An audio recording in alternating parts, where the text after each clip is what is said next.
नमस्कार, जय हिंद, शनोवर्ण।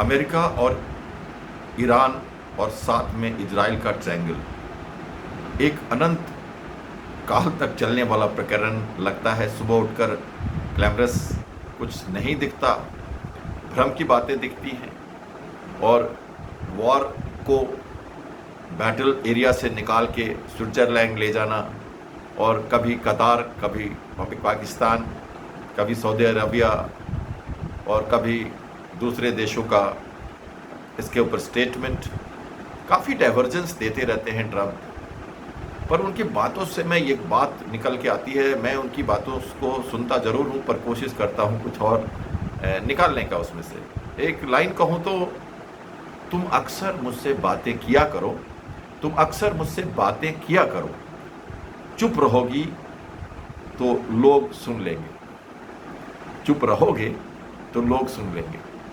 अब आप समझ लो कि जो वो बातें करते हैं उस पर ही ध्यान दे कि अगर ईरान चलेगा तो वो तो भ्रम में पड़ जाएगा। पर ईरान भी काफ़ी क्लेवर कंट्री है, समझदार है और समझता है कि ट्रम्प की जो बातें हैं वो क्यों जानबूझकर डिलिबरेटली क्यों बताई जाती हैं, क्यों कहा जाता है, क्यों डाइवर्जेंट डायलॉग और ये जो डिप्लोमेसी है ये सबको वो किस तरह से चतुराई से यूज़ करते हैं।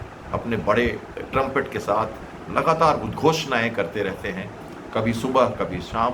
पर मैं मानता हूं कि उनकी सारी घोषणाएं, सारी बातें कह सकते हैं आप उनके अरोगेंट हैं, उनका लैंग्वेज, बॉडी लैंग्वेज। पर अमेरिका का इतिहास ये रहा है, वहाँ के राष्ट्रपति शुरू से ऐसे रहे हैं, इंतज़ार कराना, लोगों को डिमोरलाइज करना, उनको भ्रम में रखना और डंडे की चोट, अपनी लाठी दिखाना, साम दाम दंड भेद, पॉलिटिकल चेंजेस लाना, दूसरी कंट्री में जाके रुकना, ये सब करते रहे हैं। अब थोड़ी चेंजेस लाया उन्होंने, अब रैपिड डिप्लॉयमेंट मिशन मोड में आ गए हैं, वो रुकते नहीं अब ये लोग कहीं। अब ये कहीं अपना इन्वेस्टमेंट ज़्यादा नहीं करेंगे, लोकल स्ट्रेंथनिंग करेंगे, अपना काम निकालेंगे और उसके लिए अपन को गलत कहो सही कहो, वो हॉट परस्यूट करने के लिए तैयार हैं, दूसरे कंट्रीज़ में जा रहे हैं, अपना काम कर रहे हैं, बाहर आ रहे हैं। तो ये changing and coming out, mission mode, ये डिप्लॉयमेंट, हिट एंड रन, ये सारी बातें मैं अपनी वीडियोज़ में मैं करता रहा हूँ। इसका मतलब सिर्फ ये है कि आप कुछ भी कह लो, अमेरिका को जो चाहिए वो इंटेंशनली, विजिबली अब कर रहा है। अब वो डिप्लोमेसी या बिहाइंड द कर्टन नहीं, खुलेआम राष्ट्रपति के मुंह से आप सुनते हैं तो आपको गले के नीचे नहीं उतरता, बड़ा मुश्किल लगती है ऐसे स्टेट्समैन की स्टेटमेंट्स। बट यस, यही है अमेरिका, साख बचाने के लिए, मिलिट्री पावर को इस्तेमाल करने के लिए लगातार उद्घोषणाएं, लगातार अपना दंभ, लगातार अपनी जो मजबूती है उसका प्रसारण मीडिया के थ्रू या अपने वेबसाइट से, अपने ट्विटर से, अपने हैंडल से वो करते रहते हैं। तो ये सारी बातें ईरान समझता है और जो चुपचाप वाली बातें जिसे समझना चाहिए, देखना चाहिए, उसे देखा जा रहा है। मैं इस परिप्रेक्ष्य में कर रहा हूँ कि कतार और पाकिस्तान के सजेशन से एक मीडिएशन का जो माहौल है वो स्विट्ज़रलैंड में शिफ्ट किया गया है। Electronic MOU, temporary MOU, final MOU, कौन साइन करेगा, कैसे करेगा, कौन सी बातें उसमें अभी हुई, कौन सी नहीं हुई, क्या हॉर्मोज खुलेगा तो क्या टोल टैक्स की जगह पे सर्विस टैक्स लगेगा, क्या ओमान उसमें शामिल हो जाएगा। एक अथॉरिटी बना दी उन्होंने गल्फ की, नई पार्लियामेंट से उसे पास करा दिया है। कब तक यूरेनियम की बातें होंगी, 60 डेज में क्या क्या होगा, सैंक्शन तब लिफ्ट होंगे जब धीरे धीरे विजिबिलिटी बढ़ेगी कि ईरान वो सब कर रहा है या नहीं कर रहा। तो दोनों को एक दूसरे पे इतने सारे शक हैं, इतने सारे इफ एंड बट्स हैं। और इजराइल का मामला लेके चलिए, कहाँ आरागची कहते हैं कि जब तक इजराइल बंद नहीं करेगा युद्ध और जो ऑक्युपाई किया है उसने इलाका हिजबुल्लाह का और सदर्न लेबनान का, उसे छोड़ेगा नहीं, तब तो एंड ऑफ वॉर नहीं माना जाएगा।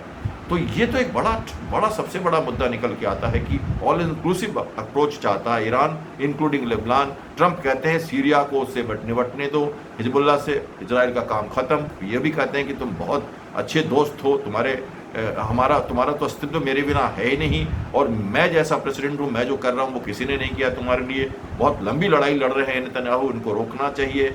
ये सब कहते हुए भी इजराइल तो रुकने वाला नहीं, वो तो अपनी पॉलिटिकल और मिलिट्री एम पर चल रहा है। स्टार्ट उसने किया क्योंकि उसे हमास ने छेड़ा था, और ये बात वहाँ तक चली जाती है। तो उसे हम पैरेलल लेके देखेंगे, और ऑल इंक्लूसिव अगर नहीं हुआ और हॉर्मुज पर क्लियरिटी नहीं आई, फंक्शनल कंट्रोल नहीं मिला, फ्रीडम ऑफ नेविगेशन के साथ गल्फ कंट्री का उसमें दबदबा नहीं बना तो ईरान वही रह जाएगा जो गल्फ के पानी में पहले वो उबाल लेके बैठा था और उसी दम से पानी को के खारापन को खारा करता रहेगा और उबाल लाता रहेगा। तो मिला क्या, बचा क्या, हुआ क्या? तो जो मिलिट्री एम्स है उस पर अभी फ़िलहाल बात रुकी नहीं है।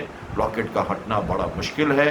उन्होंने कह दिया है कि ब्लॉकेट तभी हटेगा जब हम देखेंगे कि विजिबल एक्शंस ईरान की तरफ से हो रहे हैं। तो सब कुछ तो कह दिया बिना कहे हुए ही, तो जो चुप रह के जो बातें कह सकते हैं, हम सुन सकते हैं, हम समझ सकते हैं, हमें उस पर ध्यान देना चाहिए। इस वॉर में ग्लैमरस वॉर नहीं है, इमीडिएट एक्शंस नहीं है। 100 दिनों की बात करके उन्होंने वियतनाम से 19 साल की लड़ाई का जिक्र भी किया है, वर्ल्ड का भी जिक्र किया है और उन्होंने कहा है कि सारे ऑप्शंस खुले हुए उनके सामने, उन्होंने ऑप्शंस दे रखे हैं। हमें chairman chief of staff committee के जो हैं, joint chief of staff committee के, उनको भी सुनना चाहिए, हमें जेडी वैंस को भी सुनना चाहिए, हमें सेक्रेटरी ऑफ वॉर को भी सुनना चाहिए, इनकी जो कॉन्फ्रेंसेस हैं इनको भी सुनना चाहिए और अमेरिका की जो बाकी सैनिक जो सलाहकार हैं, चीफ ऑफ नेवल स्टाफ जो लॉजिस्टिक ट्रेनिंग देखते हैं, या आर्मी के जो लोग हैं, वहाँ पे डबल सिस्टम है।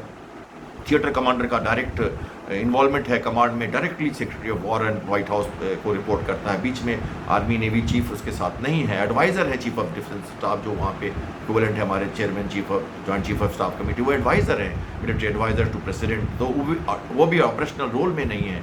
तो थिएटर कमांडर की बहुत बड़ी भूमिका बनती है और थिएटर कमांडर कभी कुछ बोलता नहीं। आपने सुना होगा एडमिरल ब्रैड कूपर, एक निचोर, बहुत ही शातिर और बहुत ही बुद्धिजीवी, स्ट्रैटेजिकली बहुत ही इंक्लाइंड गल्फ से वहाँ रह चुके हैं, इंटीग्रेटेड है, वो समझते हैं और काफ़ी मेहनत की है उन्होंने। वो कम कुछ नहीं बोलते।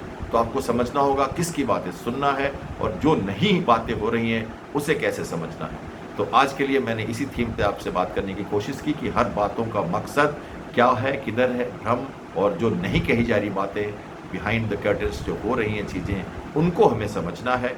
कल को जब इतिहास लिखा जाएगा तो इन बातों की चर्चा होगी, मैन्यूवरिंग की चर्चा होगी, पानी के अंदर की बातें होंगी, स्पेस की बातें होंगी। मेरे कहने का मतलब सिर्फ जो हमें सामने दिख रहा है, टैंक, तोप, जहाज, पानी का जहाज, ये सब नहीं लड़ रहे आज के दिन में। कुछ और लड़ाई होती है और इस हिसाब से ये लड़ाई अभी और लंबी बाकी है।